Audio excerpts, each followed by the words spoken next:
പുൽവാമ ഭീകരാക്രമണവും ബലാക്കോട്ടിലെ തിരിച്ചടിയുമെല്ലാം ലോക്സഭാ തെരഞ്ഞെടുപ്പിലെ പ്രധാന പ്രചരണ വിഷയമാണ്.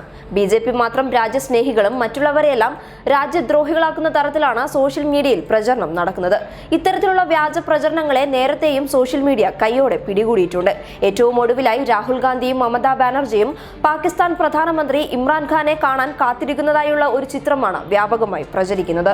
പാകിസ്ഥാനിൽ നടത്തിയ പ്രത്യാക്രമണത്തിലെ സത്യാവസ്ഥ എന്താണെന്ന ചോദ്യമുയർത്തിയ പ്രതിപക്ഷത്തിന് പാകിസ്ഥാനോടാണ് സ്നേഹമെന്നായി ബിജെപിയുടെ ആരോപണങ്ങൾ. രാഹുൽ ഗാന്ധി വയനാട്ടിൽ മത്സരിക്കാൻ വന്നതോടെ പാക് സ്നേഹമെന്ന ആരോപണം ബിജെപി ഒന്നുകൂടി കടുപ്പിച്ചു.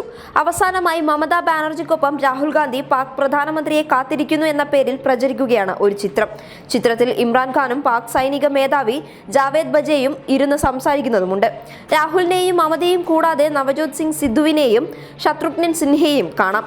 ഇവരെ കൂടാതെ ജനാലയ്ക്കപ്പുറത്ത് ദില്ലി മുഖ്യമന്ത്രി അരവിന്ദ് കെജ്രിവാൾ നമസ്കരിക്കുന്നതും കാണാം. ഏപ്രിൽ 7 മുതൽ സോഷ്യൽ മീഡിയയിൽ വ്യാപകമായി ഈ ചിത്രം പ്രചരിക്കുന്നുണ്ട്. നിങ്ങൾ കോൺഗ്രസിന് വോട്ട് ചെയ്യുകയാണെങ്കിൽ നിങ്ങൾ വോട്ട് ചെയ്യുന്നത് പാകിസ്ഥാനാണ്. പാകിസ്ഥാന്റെ അടിമകൾ മുറിയുടെ മൂലയ്ക്കിരിക്കുന്ന ഈ ചിത്രം നോക്കൂ എന്ന അടിക്കുറിപ്പോടെയാണ് വിവിധ ഭാഷകളിൽ ഈ ചിത്രം പ്രചരിക്കുന്നത്.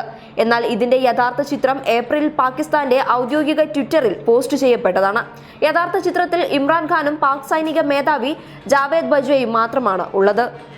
ഏപ്രിൽ 4-ന് പോസ്റ്റ് ചെയ്ത ഈ ചിത്രത്തിൽ ഒഴിഞ്ഞുകിടക്കുന്ന കസേരകളിൽ രാഹുൽ ഗാന്ധി അടക്കമുള്ളവരെ എഡിറ്റ് ചെയ്ത് ചേർത്താണ് സംഘപരിവാർ വ്യാജ പ്രചരണം നടത്തുന്നത്. മാത്രവുമല്ല, ഏപ്രിൽ 4-ന് രാഹുൽ ഗാന്ധി പാകിസ്ഥാനിലായിരുന്നില്ല. തെക്കേ അറ്റത്ത് കേരളത്തിൽ വയനാട്ടിൽ നാമനിർദ്ദേശ പത്രിക സമർപ്പിച്ച് പ്രിയങ്ക ഗാന്ധിക്കൊപ്പം റോഡ് ഷോയിൽ പങ്കെടുക്കുകയായിരുന്നു. News desk public Kerala.